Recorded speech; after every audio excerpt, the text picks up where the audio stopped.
why did he say the other day that he would be a madman to back Raila for president? Why would he say that? You know, in politics, you have to say everything, and everything must not be taken seriously. So it's not but personal. This is the time. We have backed Raila two times now. This is the time to reciprocate. And also, Raila, I think, is aging. He can't handle the affairs of this country. He needs to back other candidates who are young than him to execute their mandates. Masters in Economics and Political Science from the London School of Economics, LSE.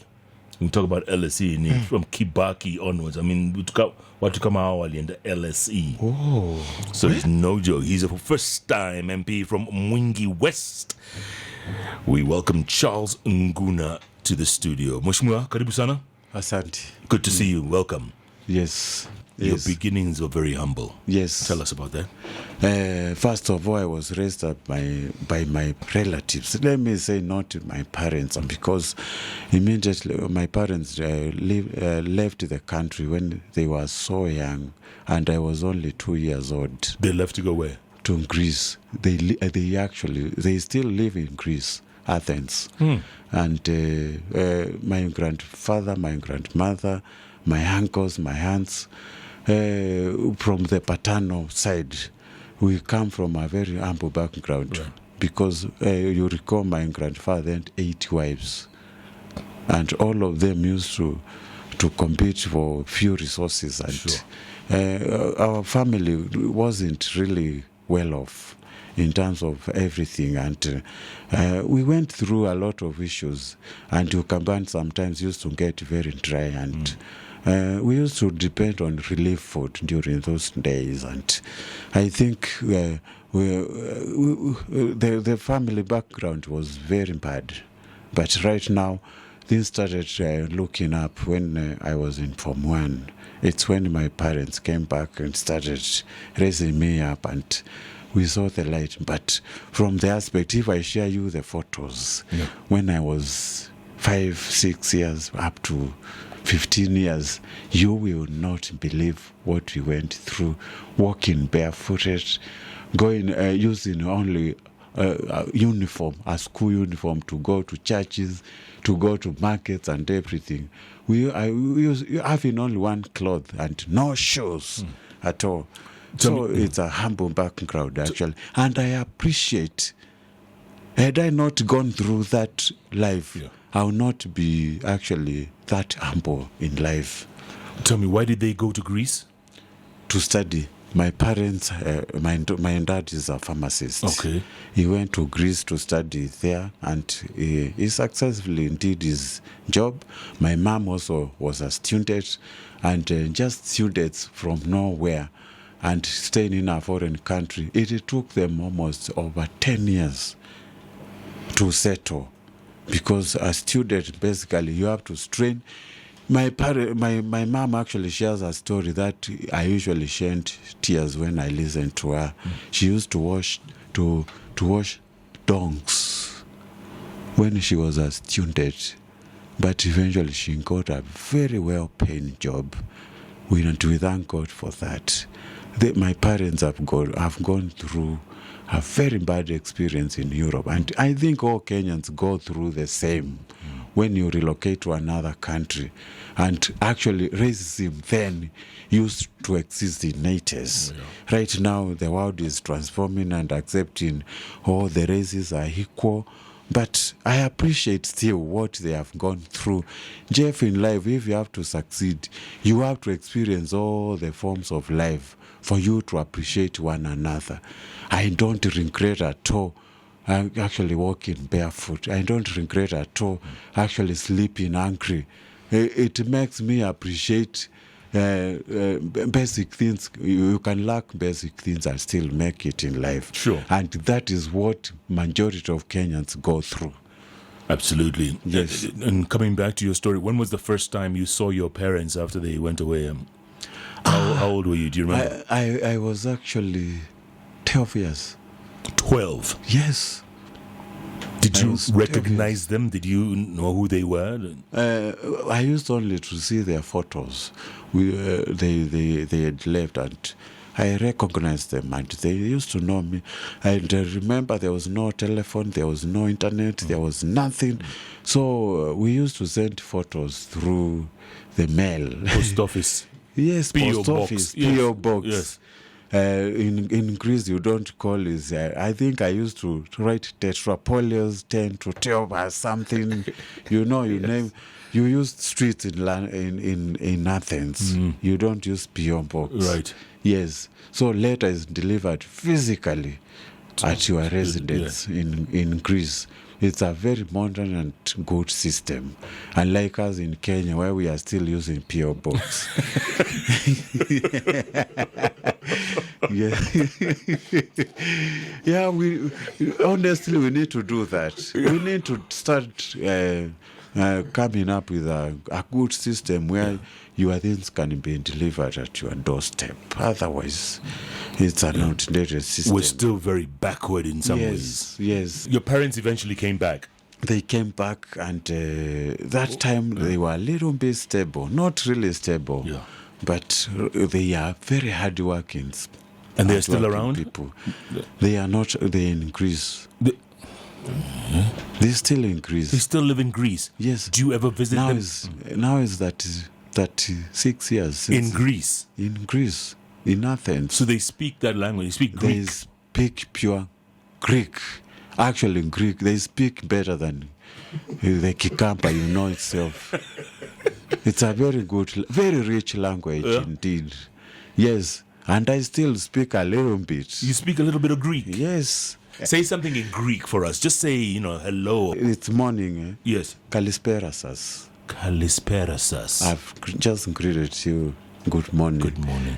Tikani Stora. How are you now? Like that. There are a lot of Greek things you can do. Wow. Yes. Sounds Greek to me, like I said. There are other siblings where you left? Yeah. How many? I've got my sister who is following me and my brother who is in military. And you were all left behind by your parents? Yes. My mom used to come back. He came back, and we got we went through the same process, similar circumstances, and thank God we cannot appreciate when we don't go through this. I don't apportion blame to anybody. It is a way of growing, and we appreciate. Yeah. Jeff, there is no regret I have in my life. It's made you who you are today. Yes. And that's why you want to serve the people of Mwingi West. Mwingi West, to save children actually lacking school fees. These are the things we are supposed to address as a country. And I think the next president should be very serious on free education, free secondary education. If at all we are going to deliver this country from the low income country to middle income country. I don't appreciate the way we have very bright students actually going to schools, even they never wish to have if they have got good grades. I think next elections we should be voting for president who is going to promise Kenyans free secondary education. To Kambani politics. The president was in your neighborhood the other day. Yes. And lots of projects lots of goodies being distributed in your area. Yeah. How was it? First of all, let me thank the president for bringing a lot of mega projects in Ukabani. But we're still way far from what our community expects. Thwake Dam actually is a paradigm shift. It's going to serve many people with water, which has been a perennial issue in Ukabani. The water scarcity issues. Then there's this road, Kibwezi, Kitui, Kabat, Mbondoni, Migwani Road. That one is a game changer because it's going to connect the county to almost like 7 counties. You don't have to move from Garissa to pass through Nairobi. Now you can pass through Kitui and get to Mombasa. But you don't have to go to Mombasa actually using Nairobi route. And I think that road in one way or another is going to ease congestion in Nairobi. People from Meru don't have to pass through Nairobi. Now they can use Kitui route. And I think that road is very critical to our economy, not only to Kitui people. Okay. Yes. Secondly, issue of electrification.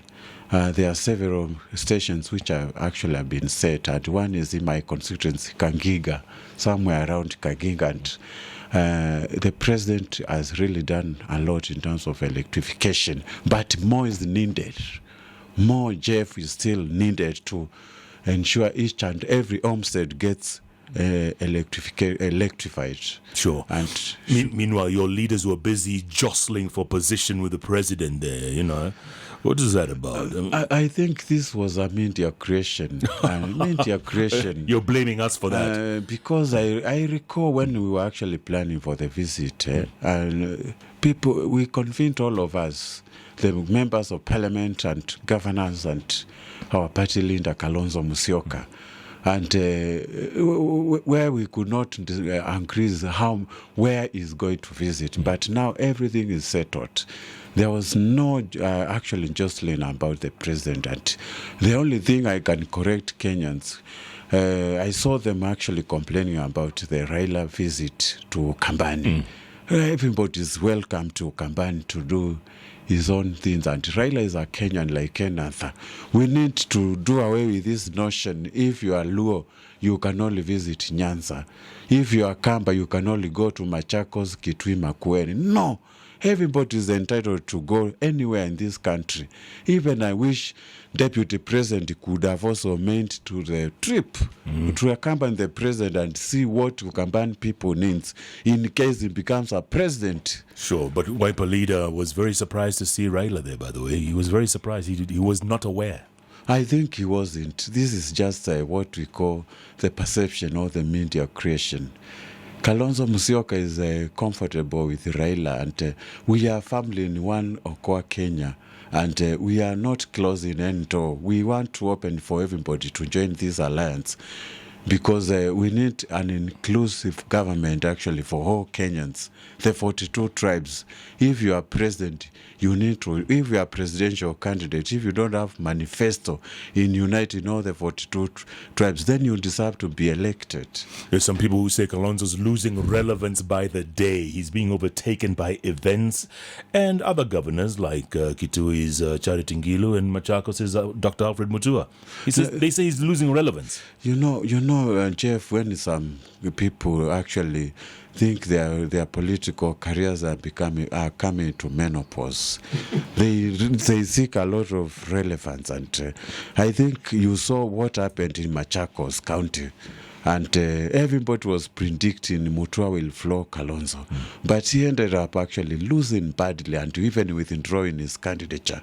So I think we are firmly behind our son, Kalonzo Musyoka, and he has got all the credentials to become the next president of this country.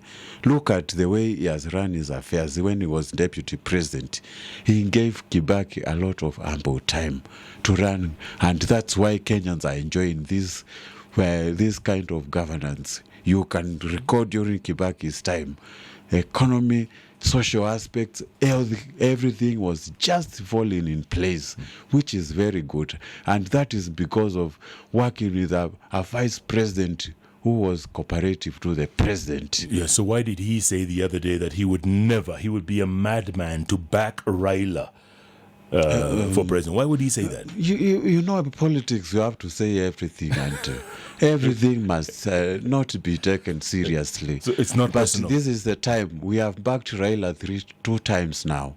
This is the time to reciprocate. And also, Raila, I think, is aging. He can't handle the affairs of this country. He needs to back other candidates who are young than him to execute the mandates. But you heard Raila's reply a few days later. He says, kuna wengine hapa wanabweka.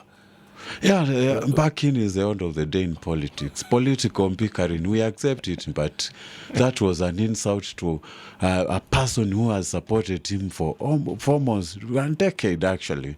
And I think that statement was totally ill-advised and misplaced. And I think if at all we are going to succeed in this country politically, There is nobody who will do it single-handedly. You have to incorporate everybody, the 42 tribes, the 42 Kenyans tribe, which actually will see you through. Otherwise, you cannot do it alone.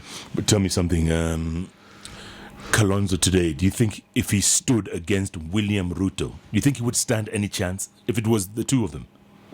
If the two of them, Yeah, it depends on who is going to team it up with. Even Ruto alone, he will not do it because he needs other people to succeed. But Kalonzo and One Kenya Alliance, including the president and Raila backing him, he will carry the day easily.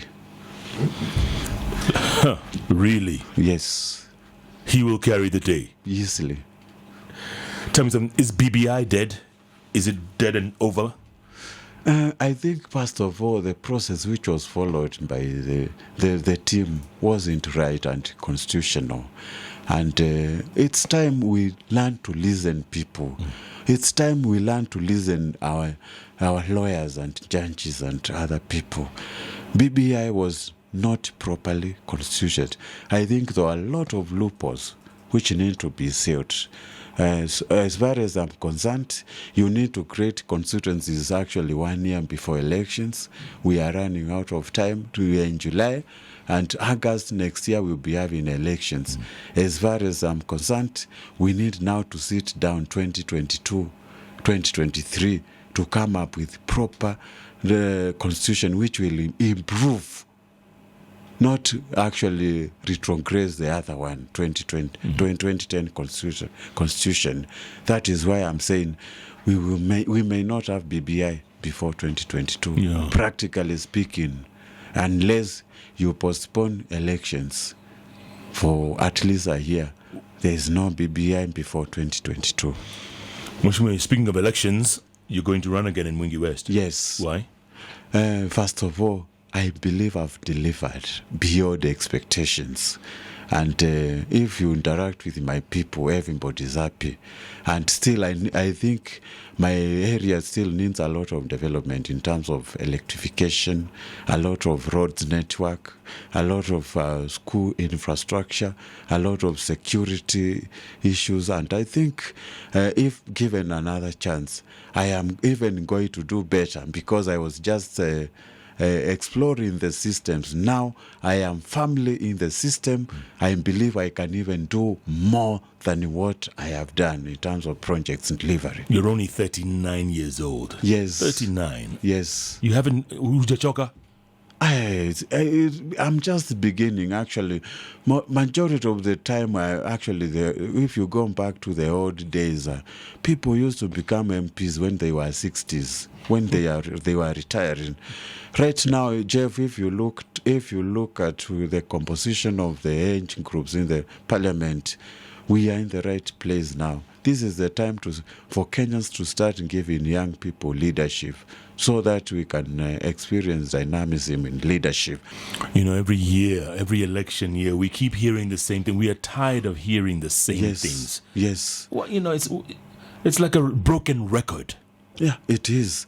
I expected a lot. But of course, the president has really tried, because every student is getting 22,000 shillings.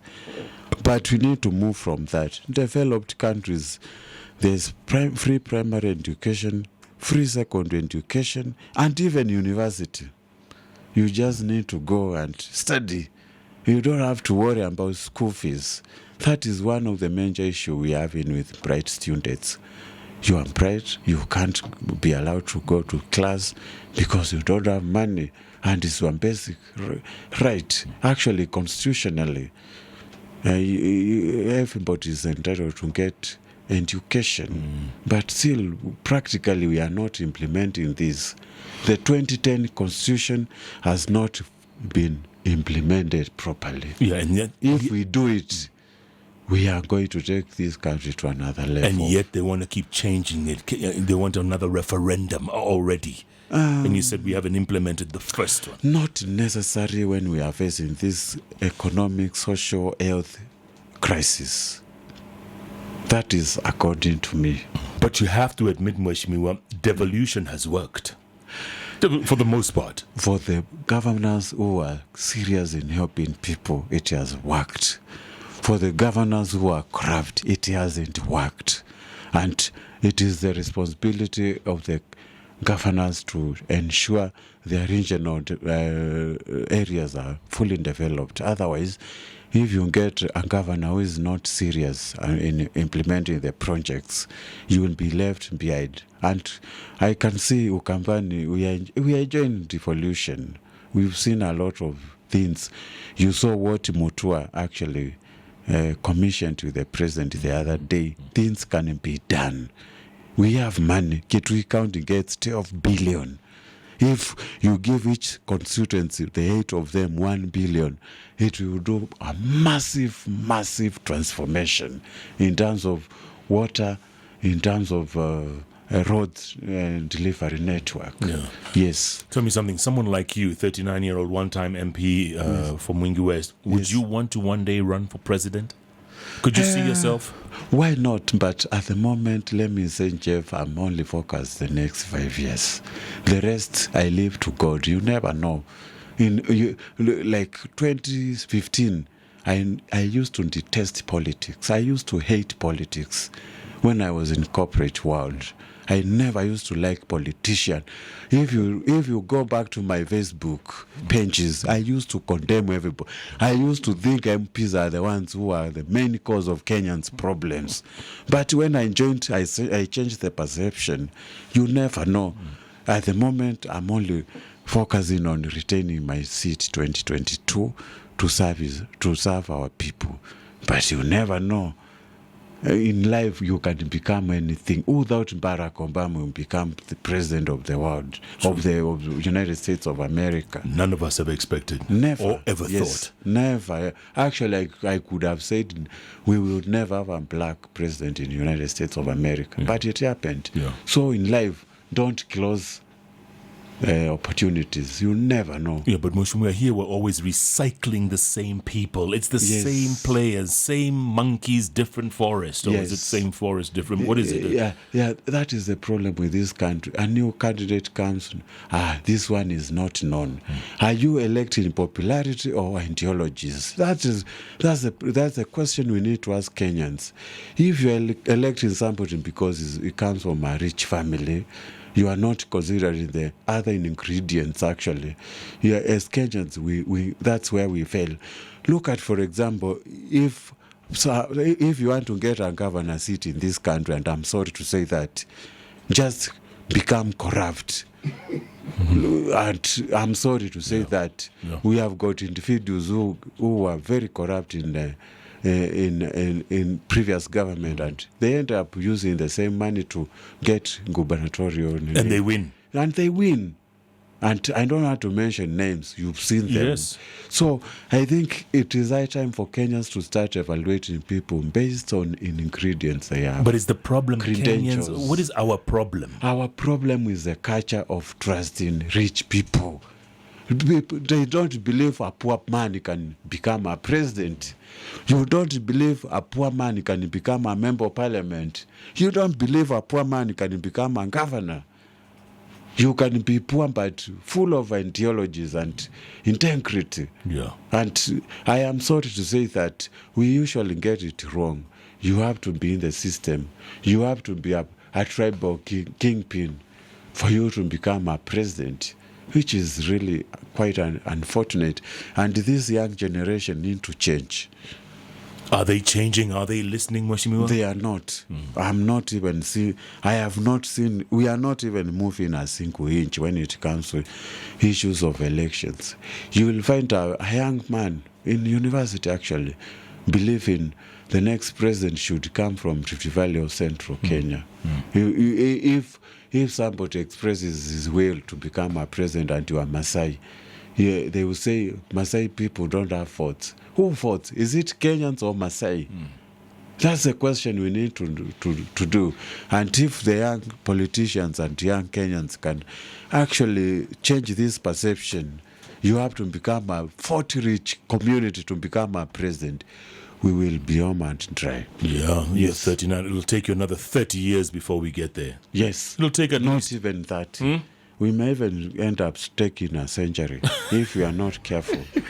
Another 100 years. Yes. Yeah. Why not? Why not Yeah. the way they are seeing the trend of ethnicity and regionalism actually going on? Yeah. Is it worrying when you see that? It is. It is worrying because if, like today, if when Kivutha Kibwana decided to run for presidency, I saw Kenyans in social media, very young, as old as 18, 19, 20, doing arithmetic calculations of Kambani region has got only 2 million votes. How, when somebody is asking, how is he going to win presidency? That's the question. Yeah. We have been asking. When Ruto declares his candidature, they will think automatically Kalenjins have got 3 million votes. How is he going to make it? And it's unfortunate. We don't believe Ruto can be voted by Kambas. We don't believe Kalonzo can be voted by Kalenjins. That is where we went wrong. And I think that's why I'm saying a century is needed to bring another thinking to young generation and kind of people. Yes. Much you are so right in many ways. Kivutha Kibwana would have been an obvious choice. Yes. But, people look at the numbers. People look at the numbers and the tribe and the ethnicity. And the system. It's sad. Yes. Sad but true. Yeah. Much more good to see you. Thank you very Asante. much, Thank you Jeff, for your time. And it was nice meeting you. You too.